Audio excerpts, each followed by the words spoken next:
Gwobr Josef Herman, Dewis y Bobl Eisteddfod Wrexham 2025. Yma mae'r enillydd, Barney Murray, yn trafod y gwaith buddigol yn y Lle Celf gyda Ifor a Plyn, a wnaeth cyflwyno'r Gwobr i Barney. Mae Ifor yn fardd yn gyflwynydd teledu a pethau eraill, ac hefyd mae wedi cerdded i godi arian ar gyfer ffoaduriaid, ac yn ystod y teithiau cerdded, wnaeth perfformio hefyd.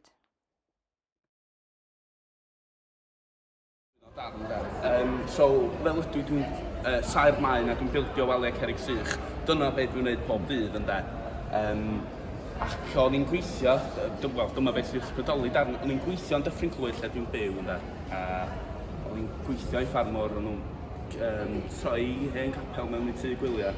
I'n bildio wal ar ffin wrth y ffordd. A sy'n dweud gallan o cerrig rhyw diwrnod, a wedyn nes i troi fyny ar y dydd llun, yn disgwyl cerrig o'r ceia, fel hwnna, tomeni o cerrig o bob man. Anyway, doedd y cerrig heb symud yn y ceia, ond doedd yna swp di gosod allan hefo calch arnyn nhw i gyd ynde. O'n i'n gwybod be oedd y ffarmwr wedi gwneud, oedd wedi dymchwel hen ffarmdy a tyddyn fyny yn top y ceia. A dros nos oedd wedi dymchwel rhyw 6 canrif o hanes jyst i diflannu. A felly mae'r darn fel teyrnged at y hen ffarmdy yna. Felly achub y elfennau coed yma a'r haearn a'r cerrig o'r corff y dymchwel. A dwi wedi trio ail-creu y modd oedd wedi bildio. So, oedd o'n enghraifft pensaernïol unigryw iawn, doedd o ddim cweit yn clymu mewn hefo gweddill y tai o gwmpas.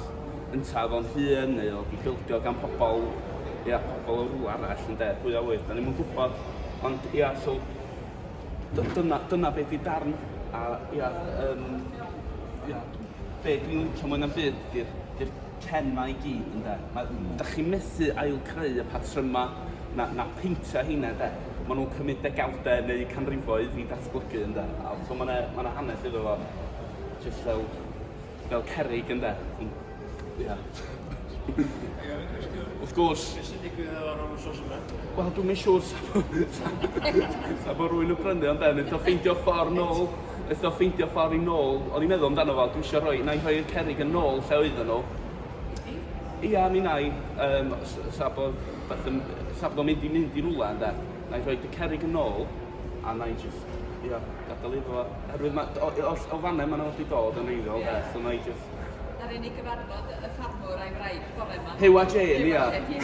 Brilliant, da. Mae'n bod yn deud silen yn clywed. Dwi'n bod yn sôn. Ond rhan o sgil, fel dallus i flynyddoedd yn ôl o siarad efo waliwrs, oedd dach chi ddim weithio, os dach chi'n gorfod torri carreg, mae'r toriad i fod am i mewn. Dwi'n trio cadw y darn sydd efo hoel tywydd yn nhw, efo tyfiant yn nhw, am allan, fel yn fy hyn. Ia, cadw wyneb fel yna, cadw wyneb yn naturiol.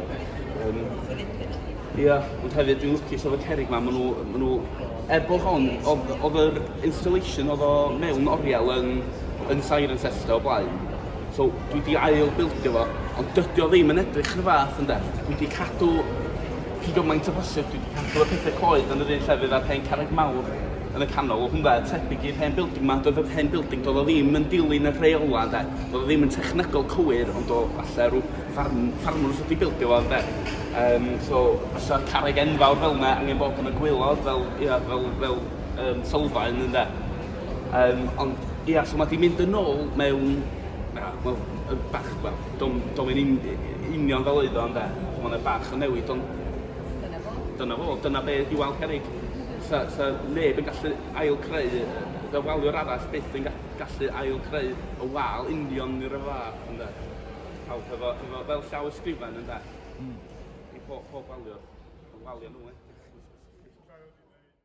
Llongyfarchiadau enfawr i Barney ar ennill y Gwobr hon, a diolch hefyd i Ifor a Plyn am fod mor ffantastig yn wneud y cyflwyniad.